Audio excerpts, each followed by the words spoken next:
हर कुरुक्षेत्र में हैं आप, जिसका फैलाव वहाँ तक है जहाँ तक सूर्य की किरणें पहुँचती है, जहाँ ना कोई नीति है ना कोई नियम है, जहाँ न सूर्योदय के साथ युद्ध आरंभ होता है और न ही सूर्यास्त के साथ युद्ध समाप्ति की घोषणा होती है, जहाँ कोई भी किसी भी क्षण अपने राजनीतिक साम दाम दंड भेद का प्रयोग कर अपना राजनीतिक विजय पताका फहरा सकता है और राजनीतिक जमीन पर कब्जा जो है वो आजमा सकता है। बिहार की राजनीतिक परिस्थिति हमेशा बदलती रहती है और वर्तमान में बिहार के साथ साथ पूरे देश की भी राजनीतिक परिस्थिति बिहार के परिस्थिति पर डिपेंड होती है, क्योंकि बिहार के मुखिया नीतीश कुमार जी किस प्रकार से विपक्ष के साथ लगातार मीटिंग्स कर रहे हैं और 2024 पर कैसे कंसंट्रेट कर दिए हैं नीतीश कुमार जी, यह बात किसी से छुपी हुई नहीं है। नीतीश कुमार जी अलग अलग जगह बिहार से निकल करके घूम रहे हैं और चाह रहे हैं कि एक बड़ा विपक्षी एकता बनाने की कोशिश की जाए, लेकिन जैसे जैसे नीतीश कुमार जी बिहार से बाहर हो रहे हैं, इसके साथ ही नीतीश कुमार जी की राह बिहार में मुश्किल होते जा रही है। इसलिए हम ऐसा कह रहे हैं क्योंकि बिहार में नीतीश कुमार जी वर्तमान में महागठबंधन के साथ मिलकर के सरकार चला रहे हैं और महागठबंधन में सरकार तो चला रहे हैं, लेकिन नीतीश कुमार जी के विषय में हमने आपको कहा था कि इस बार जब सरकार बनी है तो ऐसा देखने को मिल रहा है, ऐसा लग रहा है, लोगों को भी ऐसा लग रहा है कि सरकार जो है वह दरअसल तेजस्वी यादव जी चला रहे हैं और नीतीश कुमार जी एक सूचिका के रूप में, एक चेहरे के रूप में बस खड़े हैं। नीतीश कुमार जी बस साथ बने हुए हैं। बहरहाल जो भी बातें हों, लेकिन बिहार की राजनीतिक परिस्थिति बहुत तेजी से करवट लेती जा रही है। नीतीश कुमार जी के लिए राह मुश्किल होते जा रही है बिहार में भी। ऐसा इसलिए हम कह रहे हैं क्योंकि एक और आपने देखा कि बिहार के जो मंत्री हैं सुधाकर सिंह, वो किस प्रकार से बगावत किए हुए हैं। नीतीश कुमार जी ऐसी परिस्थिति में पहली बार पर अभी जो खुद को महसूस कर रहे हैं, जहाँ नीतीश कुमार जी की बातें नहीं मानी जा रही हो और नीतीश कुमार जी खुद मजबूर जो हैं, खुद को वह देख रहे हैं, खुद को मजबूर होता हुआ देख रहे हैं। ऐसे में नीतीश कुमार जी कुछ दिन पहले से पूरे देश की यात्रा पर थे और 3 दिन दिल्ली का प्रवास किए हुए थे, जहां उन्होंने बड़े बड़े नेताओं से मुलाकात की। वे बड़े नेता जो मोदी विरोध में यानी कि बीजेपी के विरोध में एक बड़े चेहरे के रूप में उभरे हुए हैं। हम बात करें अरविंद केजरीवाल जी की, दिल्ली के मुख्यमंत्री हैं और उनकी सरकार, उनकी पार्टी की सरकार जो है पंजाब में भी है। इसके बाद हमने देखा कि कैसे सीपीआई और सीपीएम के बड़े नेताओं से डी राजा हो चाहे और भी नेता जो हैं उनसे उन्होंने मुलाकात की, जिसके बाद अन्य भी जो राहुल गांधी जी से मुलाकात की बात आ रही थी। इसके बाद ये भी बात आ रही थी कि सोनिया गांधी जी से मुलाकात लालू प्रसाद यादव जी के साथ जाकर के करेंगे। हालांकि 3 दिन का जो ये प्रवास था, इसके बाद हमने यह भी देखा कि कैसे जो है केसीआर जो तेलंगाना के मुख्यमंत्री हैं वह बिहार आते हैं और बिहार में एक प्रेस कॉन्फ्रेंस भी होता है, लेकिन प्रेस कॉन्फ्रेंस में चीज़ें बदल जाती है। कैसे बदल जाती है? तो जिस केसीआर से नीतीश कुमार जी उम्मीद कर रहे थे कि वो चीज़ों को सीधे तौर पर रखेंगे, सीधे नीतीश कुमार जी का नाम आगे कर देंगे, तो उन्होंने नाम पर चर्चा तो की, लेकिन एक कहीं ना कहीं कौमा लगा दिया। और राजनीति में यह छोटी छोटी जो बात होती है, कौमा, थोड़ा सा इंतजार या फिर सीधे खुल करके ना कहना, एक इशारा कर देना, हल्का सा एक अलग करवट ले लेना, इन तमाम इशारों का, इन तमाम संकेतों का एक बड़ा मायना होता है। ऐसे में नीतीश कुमार जी ऐसी स्थिति में तो जरूर हैं कि उन्हें पता चल गया कि 3 दिन के प्रवास के दौरान पता चल गया कि राह आसान नहीं है और बीजेपी के विरोध के जो नेताओं को एकजुट करना भी आसान नहीं है। केसीआर की माने तो नीतीश कुमार जी जहां वन फ्रंट बनाने की बात कर रहे थे, तो वहीं केसीआर 3rd फ्रंट पर उन्होंने अपना जोर दिया हुआ था। बात समझ रहे हैं? कांग्रेस को साथ लेकर के बात कर रहे थे नीतीश कुमार जी, लेकिन चीज़ें बदल गई और केसीआर 3rd फ्रंट बनाने की यानी कि कांग्रेस के अलावा एक फ्रंट बनाने की बात कर रहे थे। लेकिन इससे पहले भी 3rd फ्रंट बनाने की कोशिश हो चुकी है, लेकिन आशानुरूप सफलता नहीं मिली। आशानुरूप क्या कहें, जैसा नीतीश कुमार जी ने सोचा था और 3rd फ्रंट के नेताओं ने उस समय सोचा था, ऐसा सफलता नहीं मिल पाया था 3rd फ्रंट को। लेकिन नीतीश कुमार जी यहाँ वन फ्रंट बनाने के लिए लगातार जी तोड़ मेहनत कर रहे थे, दिल्ली गए थे, लेकिन नीतीश कुमार जी को यह समझ आ गया कि अभी जो है जिस स्पीड से नीतीश कुमार जी आगे बढ़ रहे हैं 3rd फ्रंट बनाने की बात करें तो आसान नहीं है।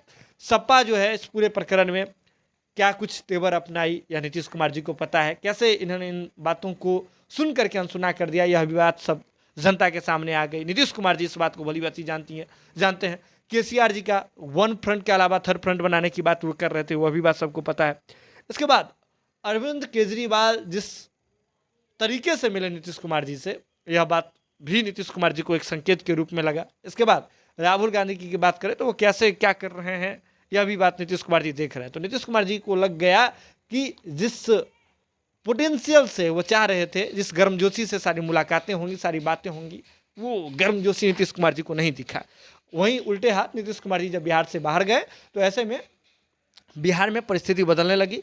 अब नीतीश कुमार जी घर के बाहर ही, घर के अंदर ही, भीतर ही गिरते हुए दिख रहे हैं। दो तरीके से, एक पार्टी के स्तर पर, पार्टी में भी इस्तीफों का दौर लगातार बढ़ रहा है। वहीं दूसरी ओर अगर देखें, नीतीश कुमार जी दूसरे स्तर पर भी, बिहार में सरकार के स्तर पर भी कहीं ना कहीं कमजोर होते हुए दिख रहे हैं। आपराधिक घटनाएं बढ़ रही है। इन तमाम चीज़ों से नीतीश कुमार जी कहीं ना कहीं परेशान है।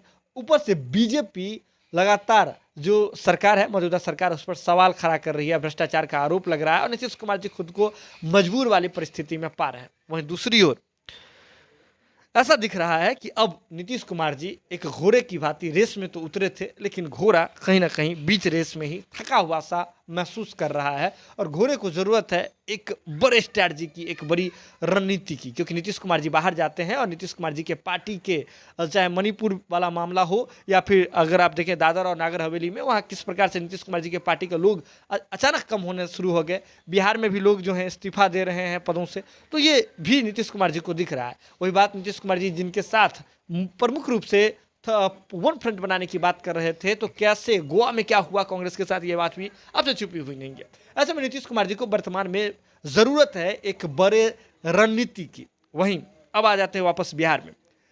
पीके बिहार की राजनीति के साथ साथ देश की राजनीति में एक बड़े नाम है। हम बात कर रहे हैं प्रशांत किशोर जी का।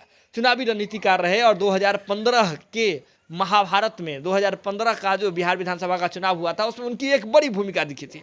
पवन वर्मा, आपको याद होगा कि जदयू में किस प्रकार से एक बड़े पद पर थे, राज्यसभा भी गए जदयू के कोटे से। इसके बाद अगर बात करें तो पार्टी की नीतियों से नहीं, माने पवन वर्मा जी को निष्कासित किया गया था, यह भी हमने देखा था। इसके बाद प्रशांत किशोर, पवन वर्मा वाला पूरा प्रकरण आपको पूरा अच्छे से पता होगा कि प्रशांत किशोर जी एक समय में जदयू के सेकेंड इन कमांड हो गए थे, लेकिन फिर हमने देखा कि कालांतर में कैसे प्रशांत किशोर की जदयू से छुट्टी हुई। नीतीश कुमार जी पानी पी पी करके प्रशांत किशोर जी को याद कर रहे थे। प्रशांत किशोर जी भी कुछ दिन पहले तक याद कर रहे थे नीतीश कुमार जी को। लेकिन प्रशांत किशोर जी चुनावी रणनीति के बाद वो बिहार में जन सुराज कैंपेन को लेकर के आए हुए हैं और राजनीति में उतरने की उनकी साफ मंशा दिख रही है। बिहार में प्रशांत किशोर जी कैंप लगातार कर रहे थे और अब जो है जन सुराज यात्रा जो है वह निकालने की कयाबाद में जुटे हुए थे। और इसी बीच में नीतीश कुमार जी से उनकी मुलाकात होती है। मुलाकात किस मसले को लेकर के,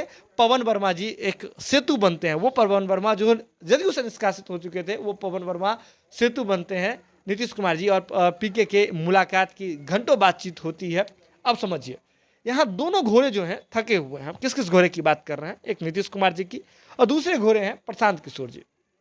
प्रशांत किशोर जी अपने राजनीतिक महत्वाकांक्षा को लेकर के आगे तो बढ़े, बिहार में आए, बिहार में लगातार कैंप कर रहे हैं, जन स्वराज यात्रा निकालने की कोशिश में है। लेकिन इसी बीच में प्रशांत किशोर जी के जेहन में यह बात बिल्कुल है कि एक जो नीतीश कुमार जी का ज़मीन है और बिहार का जो राजनीतिक माहौल है, जहाँ जातीयता और धर्म वाला जो मुद्दा है वह एक पकड़ के साथ काम करता है और सब जितने भी पार्टी हैं उनका वोट बैंक बटा हुआ है। ऐसे में प्रशांत किशोर जी अपना जो राजनीतिक ज़मीन तलाश रहे हैं, तो उसमें उनको साथ चाहिए। और कैसे उनके पास तो जाति का वोट नहीं आ सकता है, उनके पास जो पुराना कैडर वोट है, न यादव वोट आ सकता है, ना चीज़ें, तो कैसे वो रास्ता बनाएंगे, अपना राजनीतिक बीच से रास्ता निकालेंगे? इसके लिए ज़रूरत है प्रशांत किशोर जी की फिर से किसी दल के साथ सॉफ्ट टारगेट करें।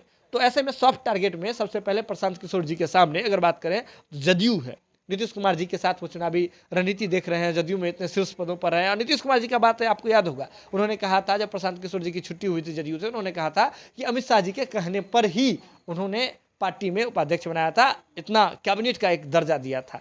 और ऐसे में प्रशांत किशोर जी नीतीश कुमार जी से अभी मुलाकात करें तो प्रशांत किशोर जी के अपने राजनीतिक मायने हैं।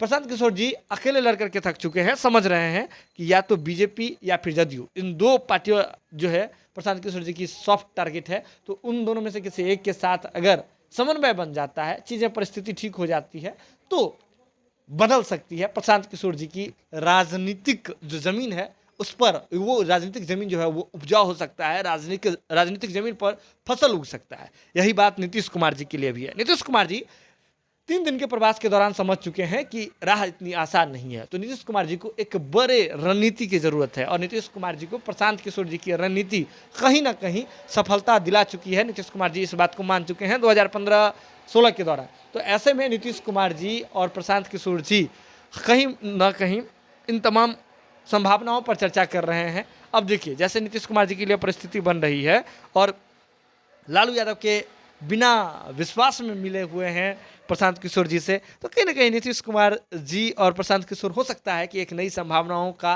राह तलाश रहे हो, एक नए गठबंधन को लेकर के भी तलाश रहे हो, या फिर विपक्ष का जो नीतीश कुमार जी बड़ा चेहरा बनना चाह रहे हैं इसको लेकर के स्ट्रैटेजी के रूप में तलाश रहे हो। बहुत सारी चीज़ें जो है निकल करके आने वाले समय में जो है सामने आएगी। लेकिन जो दो लोग मिले हैं प्रशांत किशोर जी और नीतीश कुमार जी, तो परिस्थिति दोनों के लिए ठीक नहीं है, दोनों थके हुए घोड़े हैं। तो ऐसे में कुछ नया निकल करके राजनीति में सामने आ सकता है, देर सवेर आ सकता है। लेकिन एक और बड़ी बात है, नीतीश कुमार जी इन चीज़ों को डैमेज कंट्रोल के रूप में भी देख रहे हो। कैसे?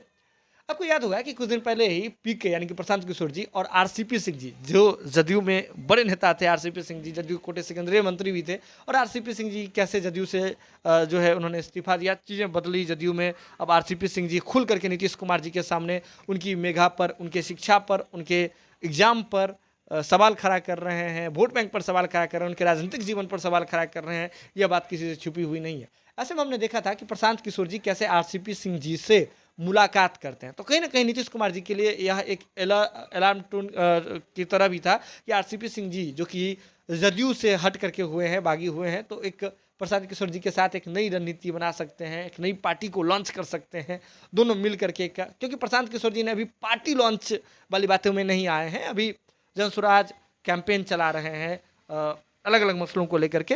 तो एक नई पार्टी का भी फॉर्मेशन या एक नई संभावना पर विचार हो सकता था, ऐसा नीतीश कुमार जी को लग सकता है। तो कहीं ना कहीं नीतीश कुमार जी ने जो रणनीति बनाई या ये जो मुलाकात की, उससे दो चीज़ें कहीं ना कहीं साधते हुए नीतीश कुमार जी दिख रहे हैं। एक आरसीपी से मुलाकात का डैमेज कंट्रोल, और दूसरा नई संभावनाओं पर चर्चा। जो नीतीश कुमार जी का अभी जो पूरे देश की राजनीति को लेकर के जो नीतीश कुमार जी की राजनीतिक महत्वाकांक्षा है उस पर चर्चा, और यह प्रशांत किशोर जी के लिए भी फायदेमंद हो सकता है। क्योंकि अब उनको पता है कि जब वो नीतीश कुमार जी के साथ थे तब उनका क्या एक बड़ा बिहार में और पूरे देश की राजनीति में कैसा उनका एक माहौल तैयार था, और अभी जब ये एक पार्टी लॉन्च करने की और राजनीति में खुद उतरने की बात कर रहे हैं, तो उस समय उनका क्या दिख रहा है, कैसा जो उनकी जो नैया है वह कैसे स्मूथली नहीं चल रही है। तो इन तमाम चीज़ों को देख रहे हैं प्रशांत किशोर जी भी और नीतीश कुमार जी भी। जब मुलाकात हुई है तो बहुत चीज़ें निकल करके सामने आ सकती है। खैर, आप जुड़े रहिए जनता टॉकीज़ के साथ, क्योंकि कुरुक्षेत्र है, किसी भी क्षण कोई भी बदलाव हो सकता है, कोई नया फैसला आ सकता है। जुड़े रहिए जनता टॉकीज़ के साथ। अगर अभी तक आपने हमारे चैनल को सब्सक्राइब नहीं किया तो चैनल को सब्सक्राइब कर लीजिए, क्योंकि खबर का सिलसिला यहाँ लगातार जारी रहता है। बहुत बहुत धन्यवाद।